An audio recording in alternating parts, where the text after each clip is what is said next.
When it comes to the Crips, there's no doubt about the fact that Stanley Tookie Williams is one of the most, if not the most recognized faces out there.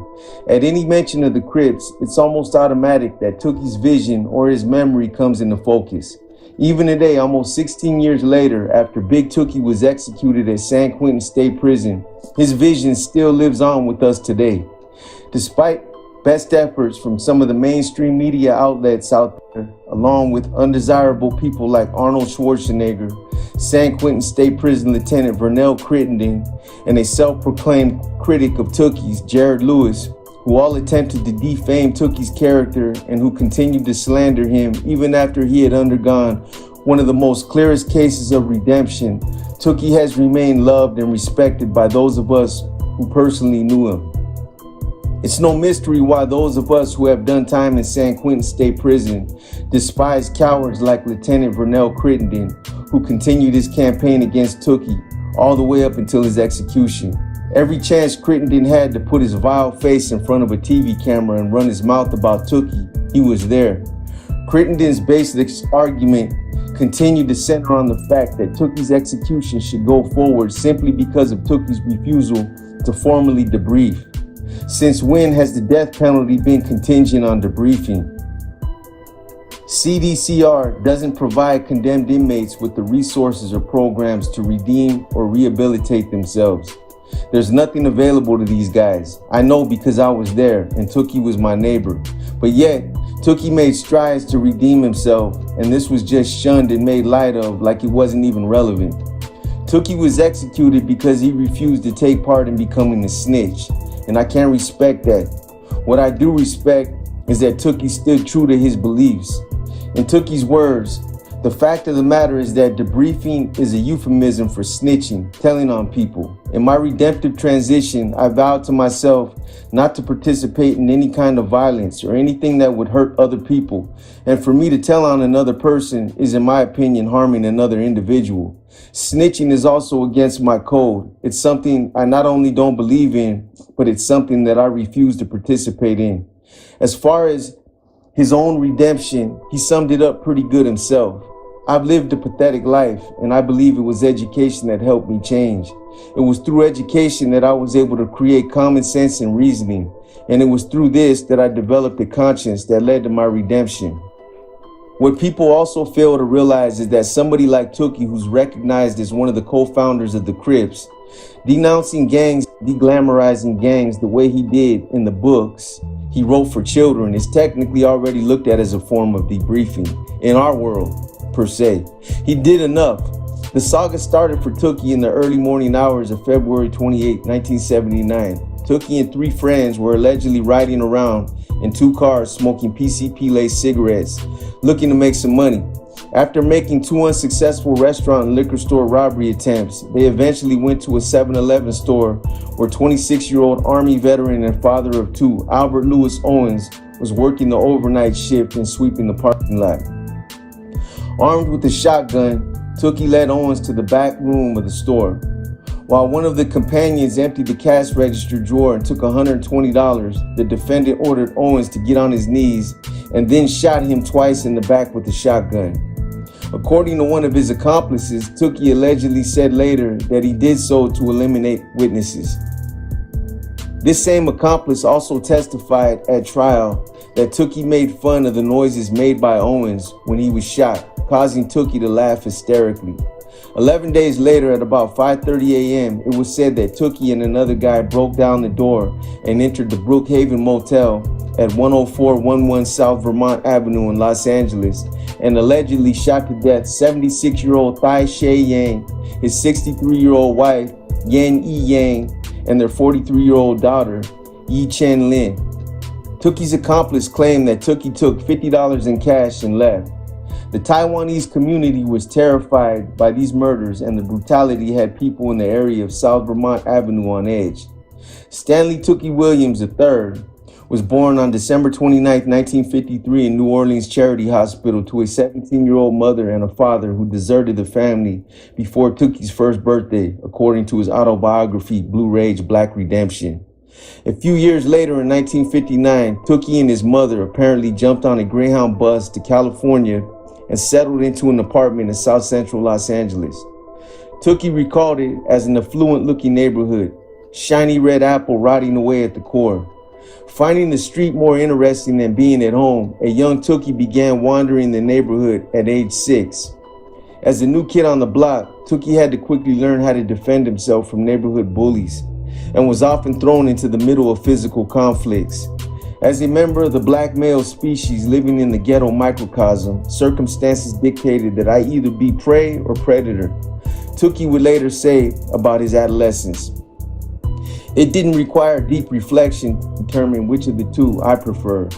Immersed in a culture of violence and drugs and without any strict parental influence, Tookie grew up idolizing criminals and mimicking pimps and drug dealers. During his early teens, Tookie was paid a few dollars to water, feed, and patch up dogs that had been mauled in illegal dog fights. Later, these dogs would be shot or beaten to death by the gamblers and hustlers in his neighborhood. The betting progressed to fights between young boys, and Tookie was paid to box other young boys to unconsciousness. The experiences hardened Tookie, who kept the horrors he saw and performed from his mother. 1971 is when Tookie really started hanging out in the street and decided to join the Crip street gang. One of his close high school friends, Raymond Lee Washington, had already formed the gang and was still in the beginning stages of recruiting new members. At that time, Tookie rarely attended school, believing that he was destined to be dice educated, a term he coined to describe the impaired and diseased knowledge he received in school and on the streets, and earned his reputation with his fists. Through fighting, he made several friends with whom he frequently stole and made quick money as a bootblack. In fact, this is where he met his close friend Raymond Lee Washington. These two formed an alliance that became known as the Crips, a group they initially formed to protect their neighborhood from other larger gangs. The original Crips consisted of approximately 30 members, but they soon divided into the West Side and East Side Crips. By 1979, the Crips had evolved into a statewide organization, causing Tookie and Washington to lose control of the group. This division ultimately led to both Tookie and Washington's downfalls. In 1979, Washington was shot and killed in a shooting in Los Angeles. His murder was blamed on the Hoover faction of the Crips, which led to a war between the Hoover and other Crip factions. No one was ever arrested for his murder, but theories state that Washington knew his killer well. Tookie's downfall also came in 1979 when he was accused of the 4 shotgun murders. One witness later claimed that he seen a huge, muscular African-American male running from the vicinity of the Brookhaven Hotel at around the same time the murders occurred. Tookie was always a big guy, even in his teenage years. At 17 years old, Tookie was already huge and would spend hours working out and lifting weights in front of his mother's house. At any given time, you could go over there and see him on the lawn with a weight bench and dumbbells. And there'd usually be 5 or 6 other huge guys working out with him. Tookie just had that good DNA. What would normally take the average bodybuilder 3 or 4 years to accomplish, Tookie would do it in 3 or 4 months. By the time he was in his early 20s, he was already built like a professional bodybuilder. In fact, for a brief time, he even competed in some of the amateur competitions and won. Everyone wanted to be like him. Meanwhile, despite the fact that the only hard evidence that the prosecutors had were the statements of Tookie's accomplices, who clearly had a motive to lie, they still felt like they had a slam dunk case against Tookie. There was no DNA evidence. There were no other witnesses who weren't involved in the crime. There was no forensic evidence, and Tookie had always maintained his innocence from day one. He never gave a statement. He never indicated that he was ever responsible for these murders, and Tookie even had witnesses who testified on his behalf that he was somewhere else at the time the murders were committed. The only forensic evidence that was offered was in the form of a ballistic expert who linked the shotgun shell at the motel to Tookie's gun, and then the testimony made by several gang members who testified that Tookie had bragged about the crime. Tookie denied it, claiming that he was framed by other Crip gang members. 3 years after the crimes in 1981, Tookie was tried and convicted in Los Angeles Superior Court of all 4 murders plus 2 counts of robbery and was subsequently sentenced to death. On April 20th, 1981, Tookie was sent to San Quentin State Prison to sit on death row. CDC records indicated that Tookie did not adjust well to prison life, and by the mid-1980s, he was given a 6.5-year stay in solitary confinement for multiple assaults on guards and fellow inmates. But after 2 years in solitary, Tookie started to examine his life choices and repented for his past actions. He attributed his transformation to a higher power and began speaking out against gang violence. In 1988, he filed for a federal appeal and told court officials he was a changed man. But his appeal was eventually denied, and he would end up sitting on death row for many more years to come. Tookie definitely had influence and sway on the streets of Southern California, but it didn't stop there. He had the same influence and dominance on death row, whether it was because of his size, his ability to intimidate others, or just because of his reputation for being one of the co-founders of the Crips. He became a leading figure almost instantly after he was moved to death row. Another Crip gang member that also seemed to have held a lot of influence on death row was a Rolling 60s Crip by the name of Taekwon Little Fee Cox. Little Fee was convicted for a quadruple homicide in Los Angeles that was known as the South Central Massacre. The victims, Ibora Alexander, 59, Deetra Alexander, 25, Damon Bonner, 6, and Damani Garner Alexander, 12, ended up being the relatives of former NFL player and defensive back Kermit Alexander. According to court transcripts and newspaper reports, the events occurred on August 31st, 1984, when Little Fee and another Rolling 60s Crip gang member identified as Darren Charles Williams allegedly entered the home of Ibora Alexander and murdered her along with her daughter and 2 grandsons. 3 others, Horace Burns, Ida Moore, and Lisa Brown, waited in a parked van down the street from the Alexander home. At the time of the murders, Little Fee was 18 years old and was on a mission to execute a specific target for the Rolling 60s.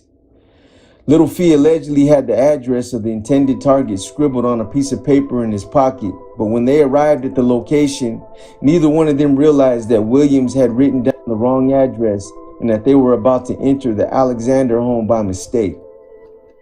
When Little Fee and Williams allegedly stormed into the home, located on 59th Street, Ibora Alexander was sitting at her table drinking coffee, while the other victims were all asleep in their beds.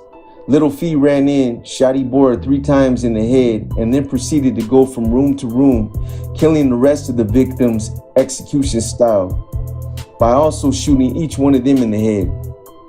Ibora's 14-year-old son, Neil Alexander, and her grandson, Ivan Scott, both were inside the home and survived the attack. Neil jumped on the back of one of the gunmen and started a fight with him before being punched in the face and escaping out the back door. Brown, one of the women in the van, allegedly said she heard Williams or Little Fee say they were going to kill everybody in the house as they exited the vehicle. The other woman in the van later told authorities that Williams had a handgun in his waistband and that Little Fee was carrying something wrapped in a jacket. Moore said that she noticed a big gun in the back of the van earlier when they stopped for gas. 2 neighbors apparently also witnessed Little Fee leaving the home carrying a rifle after the barrage of gunfire ceased. Moore also said that Little Fee got back in the van after the shooting and said, "I just blew the bitch's head off, so drive." In 1986, Little Fee and Williams were both found guilty of 4 counts of first-degree murder with special circumstances, and in accordance with premeditation laws, they were sentenced to death. Since Little Fee got to death row in 1986, Tookie embraced him and took him under his wing. Tookie treated Little Fee like a little brother. They worked out together, they broke bread together, and you'd always see them on the yard taking pictures. But then Tookie started tripping off of Little Fee's co-defendant, Darren Charles Williams, which ended up causing problems between Little Fee and Tookie. This put Little Fee in an awkward position. He considered Tookie to be a close friend and he even had his back, but Williams was also a Rolling 60s Crip, so this was a different kind of loyalty. Almost 7 years after arriving on California's death row, a power struggle would begin developing between 2 of the most influential Crips in San Quentin. Prison politics and personal agendas would inevitably pit them against each other. In 1988, the power struggle reached its pinnacle when Tookie tried to have Little Fee stab Darren Williams because he suspected him of being an informant. Absent of anything concrete to substantiate this, Little Fee believed that this was based solely on Tookie's own personal dislike for Williams, and nothing more. It was baseless. This created a rift and forced Little Fee to choose between his loyalties. Tookie was his boy, but Williams was a fellow Rolling 60s Crip, and he was his co-defendant. This wasn't a position Little Fee liked being in, but Tookie made the choice easy. What bothered Little Fee the most is that he didn't like getting pressed like this, and he felt like Tookie was trying to throw his weight around. In the end, Little Fee not only refused Tookie's order to stab Williams, but he ultimately decided to stab Tookie instead.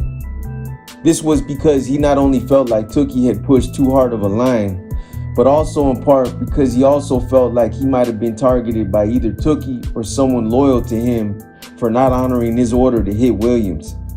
The following day during the daily exercise yard program, Little Fee armed himself with a small stabbing instrument that he had secreted in his rectum and stabbed an unsuspecting Tookie in the neck as he was walking by an area that Little Fee was working out in. As soon as Little Fee struck, Tookie started throwing punches back until the gunner, who was walking back and forth on the catwalk, fired his 37mm knee knocker while yelling for both combatants to get on the fucking ground. And that was it. The lines were drawn from that point on. This one incident changed the politics for all the Crips on California's death row. They would either align themselves with Tookie and his following, or they would align themselves with Little Fee and his following. Some of the Crips that would emerge as Tookie's most loyal and staunchest supporters were Dennis Big Hurt Brewer and two other longtime supporters, Tretch and Little Evil. I was there with all these individuals, and although Tookie had a bigger following, Little Fee definitely had those who were more than willing to support him as well. When I was housed with all these guys, it was in the Adjustment Center in San Quentin. For death row inmates, the Adjustment Center, aka the AC, was considered their hole, or the place where they housed their validated gang members. At that time, the Adjustment Center was 90% death row. However, they housed some ADSEG inmates there who they felt either had too much influence over other inmates, shot callers, or who had a history of being assaulted. Some of Little Fee's supporters was a Samoan Crip who's been on death row since 1987, named Paul Roscoe Tuliapa from Park Village Compton Crip, Paul Pablo Watkins, Noel Jackson, and another Crip who they called Little Money. However, Pablo's support was short-lived. The mental pressures of being on death row would eventually become to be too much for him, and he became consumed with schizophrenia. So bad that he'd end up coming out to the yard one day, and out of nowhere, he bombed on Little Money because he thought he was plotting on him. On July 18, 2000, Little Fee, Roscoe, and Noel attempted to rush through a hole in one of the chain link fences that unraveled from a 4-foot section of fence that surrounded the AC. However, their attempt was thwarted, and they were eventually subdued before they got through. Guards thought that this was an escaped attempt. However, later, Roscoe told one of the guards that they had no intention of escaping, but instead were going to try to kill as many guards as they could get their hands on. While I was there, Roscoe had priors for going into classification and either headbutting or kicking classification members, so I doubt he was lying. At the time I was there, we even used to go to the yard with death row inmates. I was assigned to the BGF Northern Hispanic yard, but they used to run out the other Crip yards at the same time as us, so I'd see these guys and talk to them through the fence. Freddie Taylor from Richmond and Jarvis Left Hand Masters were two death row BGF members that were there on the yard with me, and I ended up getting real tight with both of these guys over the years. This picture above was taken in the Adjustment Center when I was on the yard with these guys. For those of you who aren't familiar with the Adjustment Center and who have been to San Quentin, the AC is located on the upper yard right across from the chapel. It's a white shadowy building with bars on the outside of the windows. While in the AC, this is when Tookie began taking his long walk towards redemption. In 1994, he was finally released from solitary confinement. He would stay housed there for 6 years, and this is when he not only started denouncing gang membership, but this is also when he started to write his nominated Nobel Peace Prize series of children's self-help books. With his new mindset, he began writing a book, and in 1996, with the help of co-author Barbara Cotman Besnell. He published the first of 8, Tookie Speaks Out Against Gang Violence, anti-gang books aimed at children. The next year, Tookie wrote an apology for his role in creating the Crips. I am no longer part of the problem. Thanks to the Almighty, I am no longer sleepwalking through life. He also wrote a book, Life in Prison, a short non-fiction work explaining the horrors of jail. In 2002, Mario Fair, a member of the Swiss parliament, nominated Tookie for the Nobel Peace Prize in recognition for his work against gang violence. Although he did not win the award, many supporters spoke out in favor of the former gang member's transformation into social reformer. He would be nominated for the honor 6 times total. That same year, Tookie appealed again for a commuted death sentence. The appeals panel urged the judge to consider commuting Tookie's death sentence to life behind bars, citing the former gang member's efforts towards anti-gang education. The appeal failed once again. In 2004, Tookie helped create Tookie Protocol for Peace, a peace agreement for one of the deadliest and most infamous gang wars in the country between the Crips and their rival, the Bloods. Tookie received a letter from George W. Bush commending him for his actions.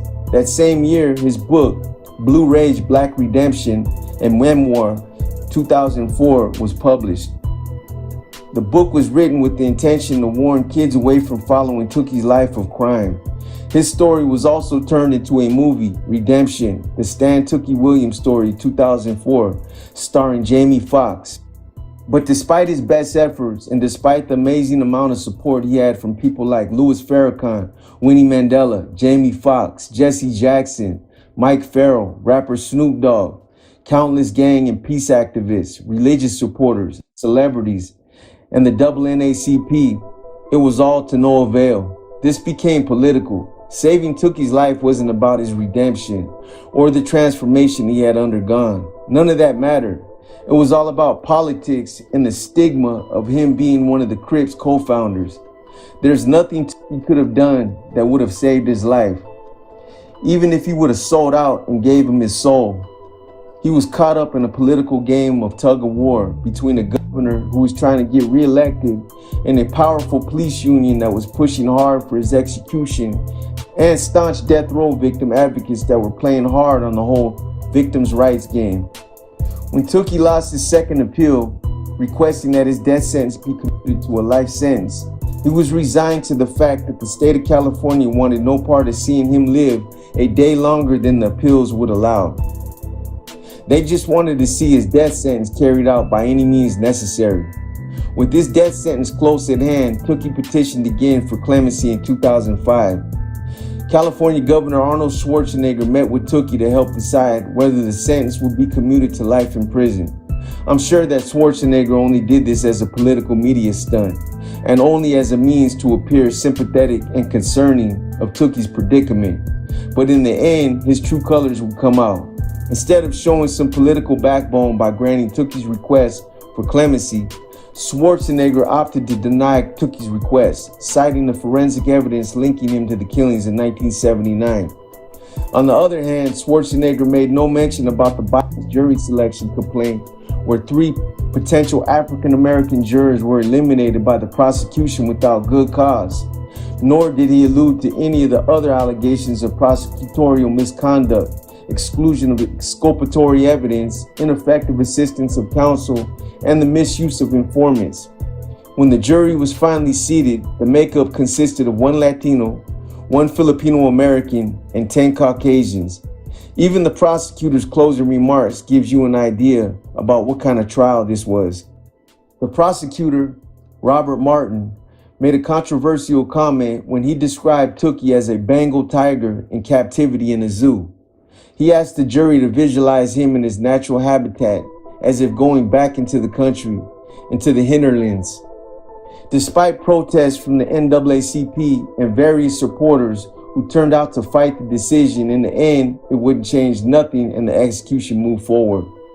Ultimately, Tookie was convicted of 4 murders with special circumstances for the use of a firearm in the commission of a felony murder and robbery. When the verdict was read, Tookie called the jurors son of a bitches. After the verdicts, he threatened he was going to get all of them. The media and all the people who wanted to see Tookie's execution go forward were quick to point out all the negative things Tookie allegedly did throughout this whole ordeal. But yet things like the 9th U.S. Circuit Court of Appeals strongly suggesting clemency to the governor for Tookie, the fact that Tookie was nominated 6 times for the Nobel Peace Prize, that he received the Outstanding Character of America Award for his work on death row, and a President's Call to Service Award, Certificate of Achievement, and commendation letters from the President, former Senators Bob Dole and John Glenn, honorary co-chairs of the President's Council on Service and Civic Participation, get overlooked. William A. Harrison of West Monroe, Louisiana, a minister at the Old Catholic Orthodox Church, nominated Tookie for the award. People can be redeemed. It doesn't matter where you come from. You may be on death row, but to be able to lend something that people can say, this has inspired me to change my life. The district attorney, Robert Martin, who prosecuted Tookie, obviously took the case against Tookie personal, and this was made clear by a letter he wrote in response to Tookie's request for clemency.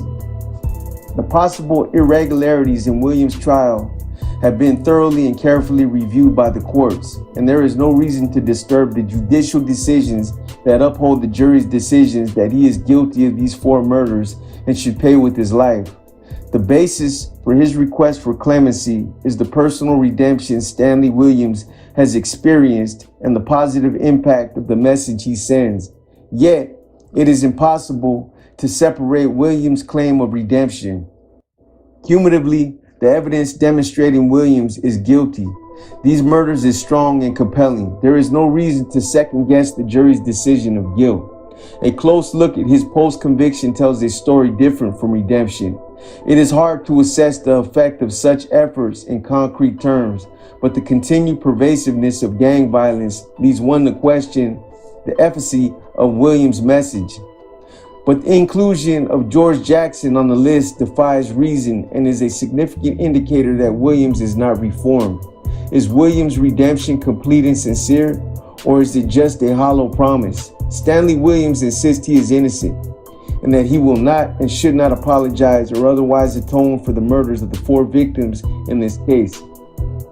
Without an apology and atonement for these senseless and brutal killings, there can be no redemption. In this case, the one thing that would be the clearest indication of complete remorse and full redemption is the one thing Williams will not do. I guess he's talking about an apology. In one of Tookie's last interviews with the New York Times, Tookie responded to Martin's letter. To threaten me with death does not accomplish the means of the criminal justice system or satiate those who think my death or demise will be a closure for them. Their loved ones will not rise up from the grave and love them. I wish they could. I sympathize or empathize with everyone who has lost a loved one, but I didn't do it. My death would not mollify them. In the weeks before December 13, 2005, death row supporters and anti-death row advocates began to prepare for Tookie's execution. Tookie, on the other hand, tried his best to muster up the mental courage and the inner fortitude to prepare himself for what was about to come. For those of you who never really give this much thought, think about this. I'm sure that there's a general consensus when it comes to the majority of dudes on death row who are deserving of the punishment that awaits them. The Richard Allen Davises, the Scott Petersons, the Richard Ramirezes, and those other weirdos who were convicted of the type of crimes that shock all of our consciences. For those dudes, if it was up to me, they wouldn't even get an appeal. They'd just be taken right outside the back of the courthouse and have their brains blown out. I understand that murder is something that society doesn't accept and that most people are terrified by it. But despite our personal feelings on it, and regardless to how we perceive it, murder and the killing of people is part of life. It is our way as humans of culling the population and controlling the detrimental effects of overpopulating. The ecosystem and wildlife have a food chain for controlling their numbers. Otherwise, the world would be overrun with millions and millions of an overly populated binomial system, humans and species of animals. Animals cool or control their numbers by killing and eating each other.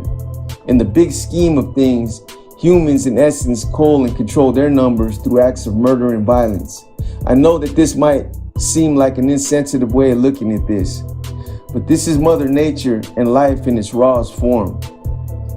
But put your personal feelings and views aside for a minute, just long enough for you to put this in perspective. Think about the gravity and the seriousness of what guys like Tookie have to come to terms with being on death row.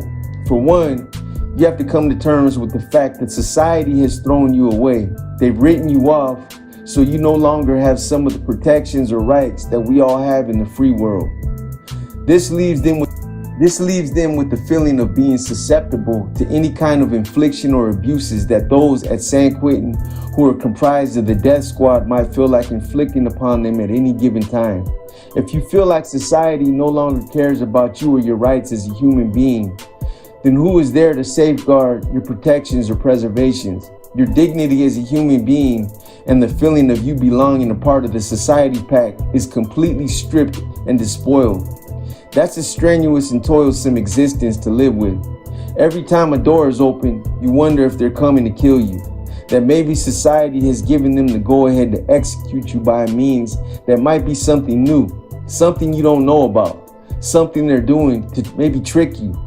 You begin to think too much into things to the point where schizophrenia is just a step away.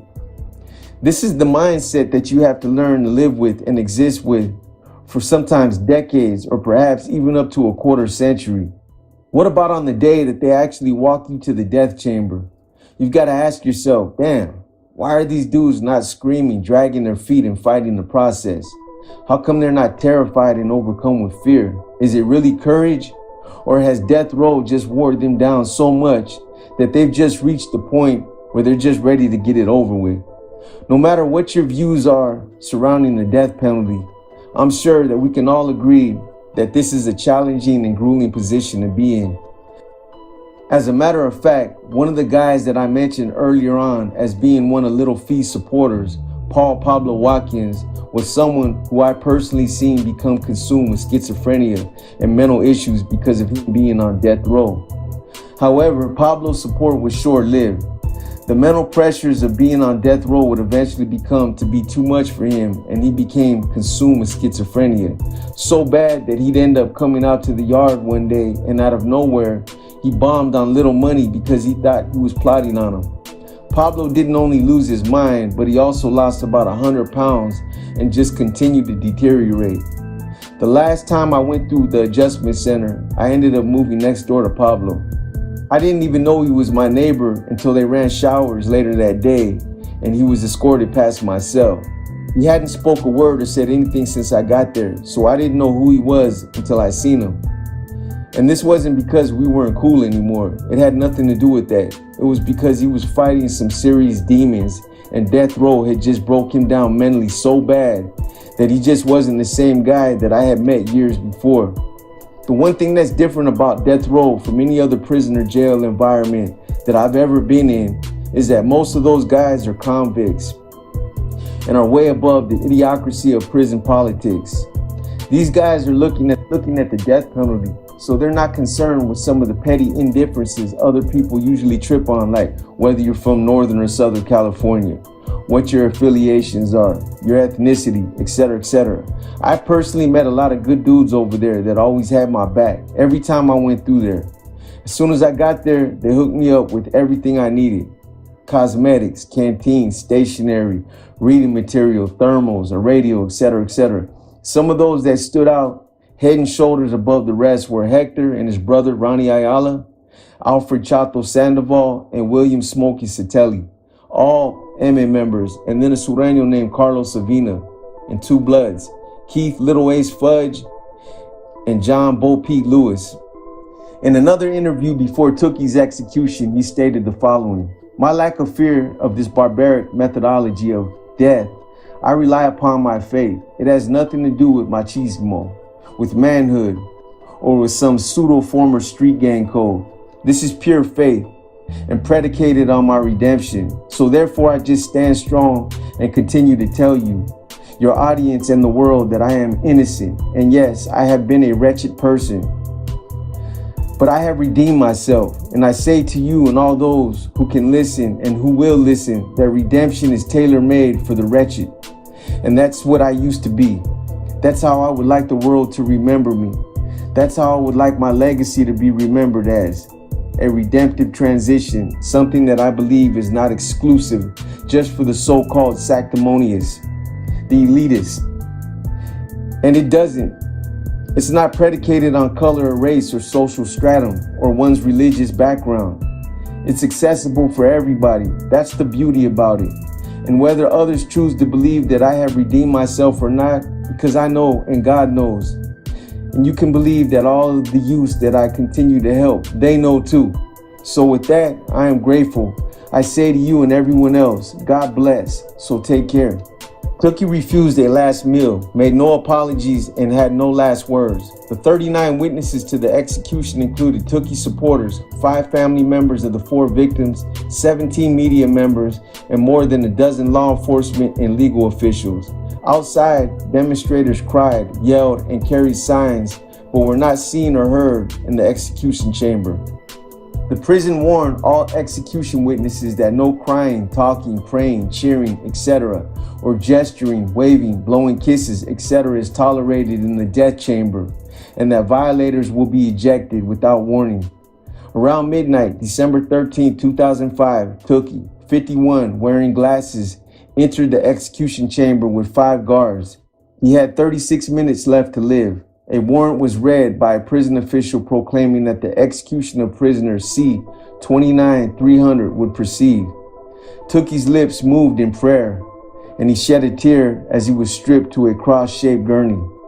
Even though he had support and was surrounded by people who loved him, this was probably the darkest moment in his entire life. And he undoubtedly had to have felt more alone than he had ever felt, even during those long decades he spent isolated in his cell. The dramatics seemed far from anybody's mind when the execution began precisely at 11:59 p.m. Monday. The oval door to the death chamber popped open.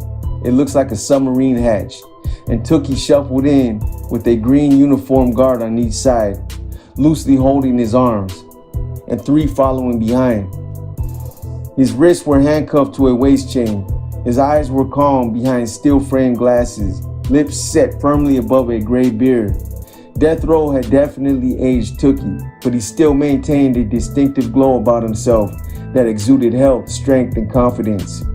Earlier in the day, San Quentin, Lieutenant Vernell Crittenden, exuded his own kind of joy and confidence.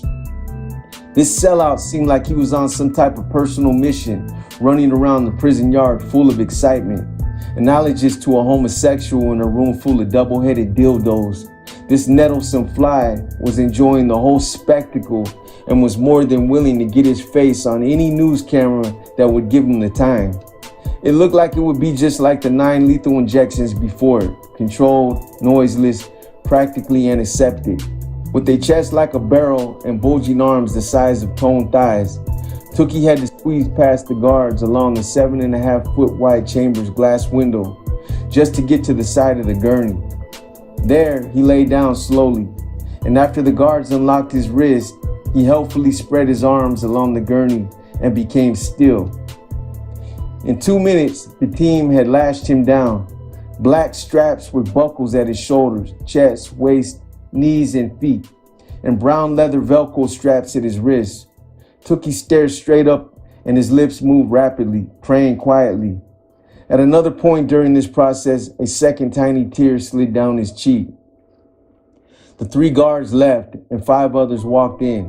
It was time to insert the needles. Watching tensely the whole while were 39 witnesses.